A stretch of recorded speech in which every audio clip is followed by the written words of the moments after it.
So I'm here today at the site of Bwthyn, which is the new Macmillan National Garden Scheme Palliative Care Unit in South Wales. It's been such a long time in the planning, and the last time I was here, none of this was here. So today I've been able to see the difference that we're going to make to patients with the new embedded unit, which is just fantastic. It's a wonderful place that people are going to be able to come, either for respite care or end of life.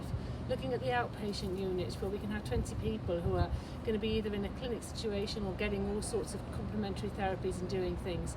I just think the light, the ambience, just the feel of this building feels very, very special at such an important time in people's lives. So I really can't wait to see it opened, and just want to say a huge thank you to everybody who's made this possible, whether that's from a financial perspective or the hospital staff and the architects and the builders that have absolutely just worked their socks off to pull this off. So it's absolutely lovely, and a massive thank you to everybody.